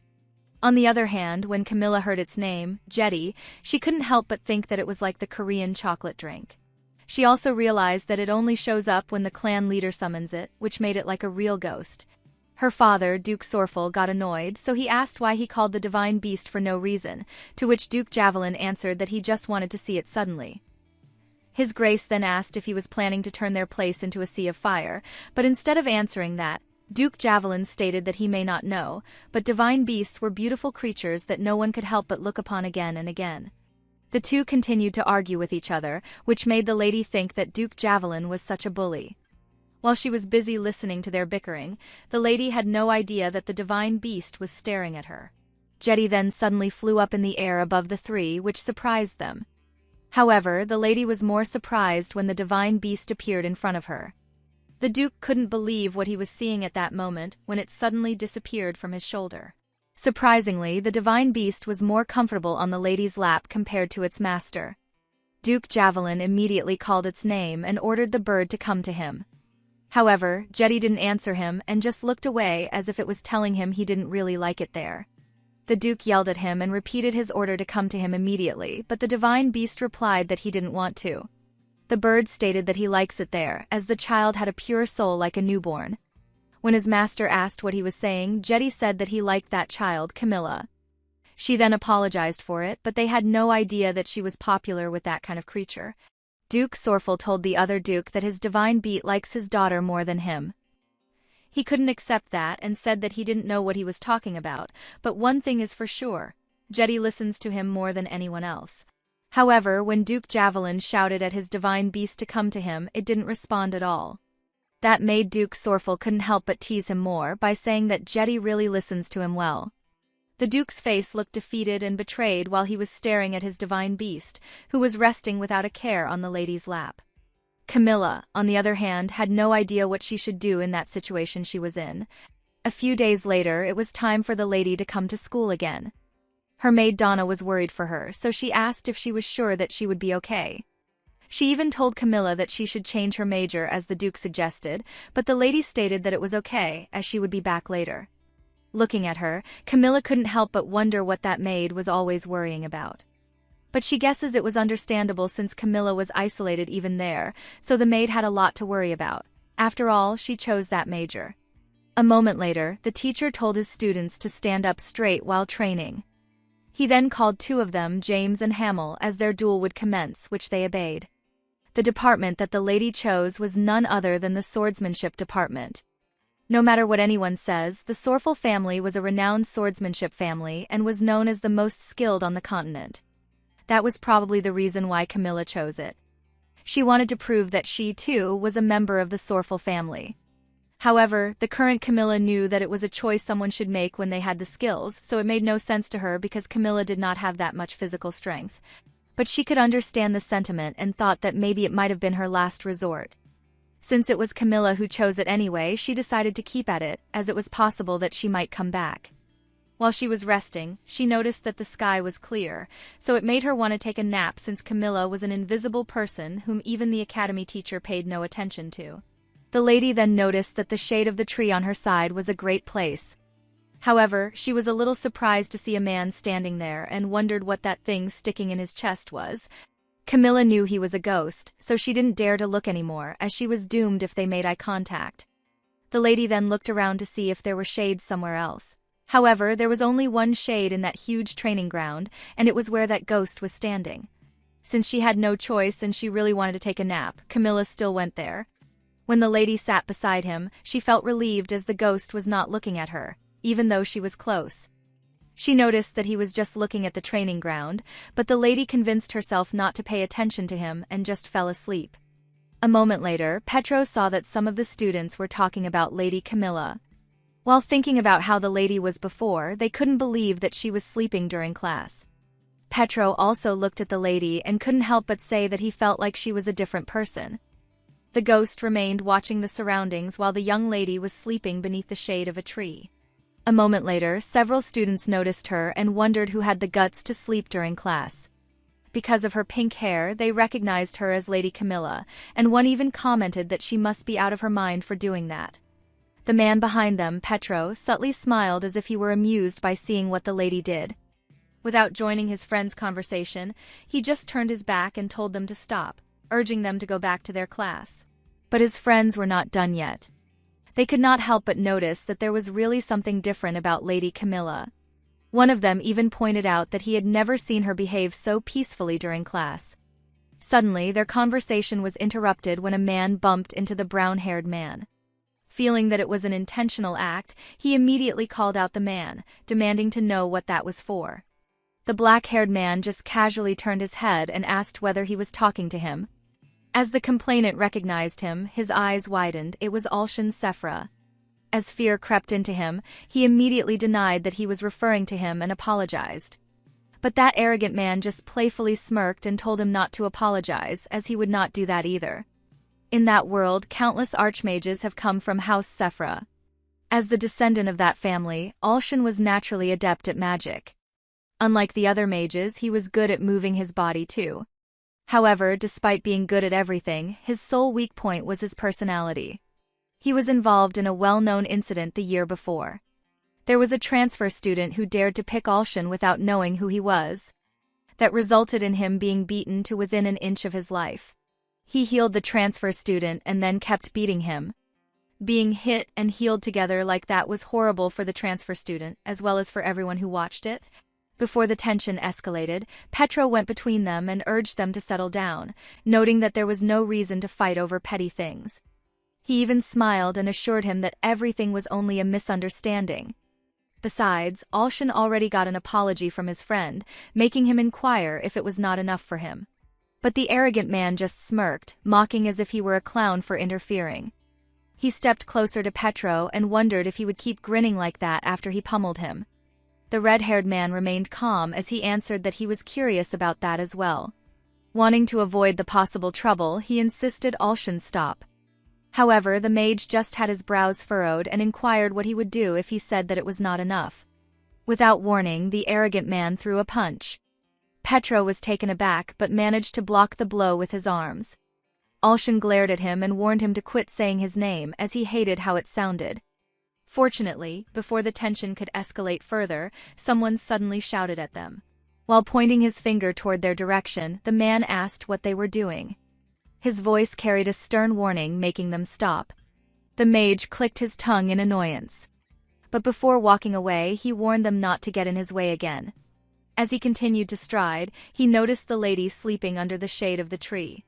While staring at her, he admitted to himself that he thought that the girl was acting suspiciously. But upon knowing something about her, he could not help but wonder under his breath if she could really see a ghost on their campus. The truth was, the academy was not only filled with students, but there were so many ghosts swarming everywhere. Lady Camilla could not help but get irritated upon finding out that there were spirits even inside their classroom, making her conclude that the school was seriously haunted. In order to avoid any contact with the ghost, she decided to just take another nap. However, as soon as she leaned her head on her table, her teacher immediately called her out. With her hand on her hips, she sarcastically noted that the young lady did not seem very interested in her class. Looking up to her terrifying teacher, she immediately recognized her. She remembered that she was the woman who could not even look Duke Sorfel in the eye, but she tormented the original Camilla to feel superior. Aware of her surroundings, she knew that there were plenty of other kids sleeping, making her irritated to think about why she was picking only her. The teacher then questioned if she was protesting against taking her class, which the young lady immediately denied. She even questioned whether perhaps she was simply so confident that she could solve the problems on the board. Inside, Camilla wanted to protest why she would possibly think that. As she had expected, the teacher challenged her to come up to the board and answer it. Her immaturity only made the young lady's brows furrow. Little did she know that she had graduated from the best university in South Korea. Life was hard enough without parents, so she could not stand to hear people saying that she was bad at academics too. She was already working day and night on her acting career, but instead of focusing on it, she never gave up on her schooling. On top of that, she had watched Camilla's classes over and over for the past 20 years. Therefore, answering the problem on the board was just a piece of cake. The teacher looked at her with annoyance when she remained standing in front. But when she started writing, her mouth dropped as she watched her write her answer. The truth was, she had already taken the young lady's midterm exam a dozen times, so she was confident in answering it correctly. After a while, she put the chalk down and turned to her teacher with her arms crossed. With a smug look on her face, she inquired if she could sleep and had solved the problem correctly. Later that day, the carriage picked her up. Inside, she let herself sit exhaustedly. Her class was only half a day, but it felt like she had filmed 3 whole TV episodes. What had truly drained her energy was constantly avoiding the ghosts. She could not help but complain about why the school was full of those creatures, to the point that she could not even go to the bathroom. The carriage's seat felt so comfortable for her, making her sleepy again. That afternoon, while she was making her way home, the sky was filled with golden scenery, making the view more mesmerizing. After a while, the coachman announced that they had already arrived. As soon as she got out of the carriage, she could not stop herself from yawning after having a good nap. But when she opened her eyes, the sight before her made her pause. She gazed at the golden scenery and realized that it was the first time she had ever watched the sunset in that world. She closed her eyes again and felt the breeze of the wind, making her long pink hair sway. It was truly refreshing. Her circumstances may suck, but the sky was so beautiful. While enjoying the scenery, she suddenly heard a man calling her name. She was surprised to see her father with his gentle face. But she did not expect that, just like the warm afternoon, the Duke would welcome her home with warmth. It was truly hard to believe that he came out to meet her. For most people, greeting a daughter returning from school was perfectly normal. Yet she had never been greeted like that before. Feeling that unfamiliar affection, she could stop her eyes from getting teary as tears slipped down her cheeks. Her eyes remained down, and she could not help but wonder what was wrong with her and why she was crying.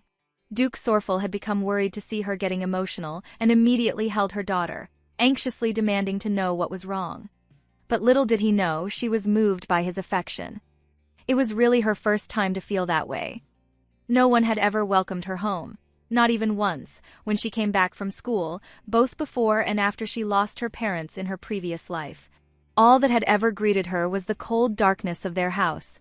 She did not cry when her mother passed away, or even when the man who called himself her father came and demanded money from her when she was at her workplace.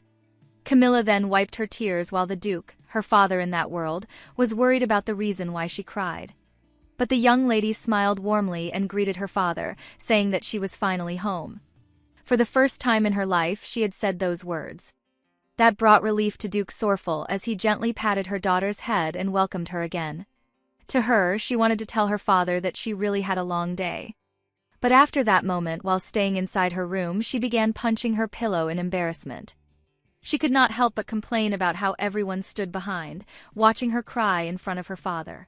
She did not expect that Ludville and Ravi would be there. Later on, she felt her stomach rumbling, and that was when she realized the time. As she stepped down from her bed, she tried to convince herself that everything was okay and the embarrassment would eventually go away. Regardless of what happened, she could not let herself get hungry. She decided to change her clothes and go down to the dining room. She wore her green dress and left her room. But as soon as she stepped out, she saw her older brother crossing his arms and annoyingly asking what she was so late for, like a snail. She did not expect Ravi to be there. Despite her tone, his face was filled with concern, making her wonder what was up with him and if he was there waiting for her. A playful grin crossed her face and passed him by, remarking that he must have never seen a snail that pretty.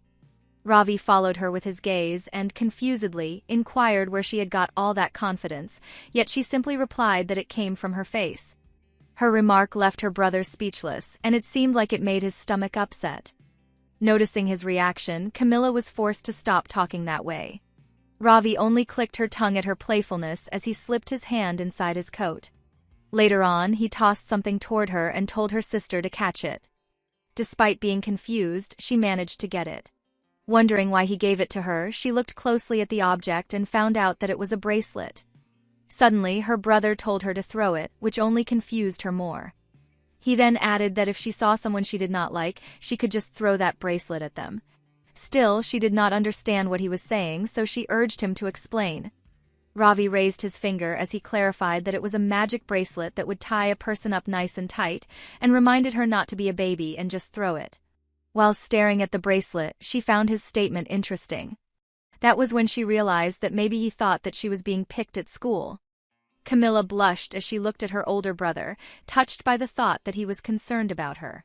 Later on, she invited Ravi to go to the dining room, to which he responded as if he had been waiting for her to say it, and urged her to hurry up. On their way, the young lady then explained that if he had just thrown the bracelet around, that would only make people like her even less. But her brother smirked at her, telling her that they could not think any worse of her than they already do. Hearing that instantly annoyed her, and she demanded he repeat his words.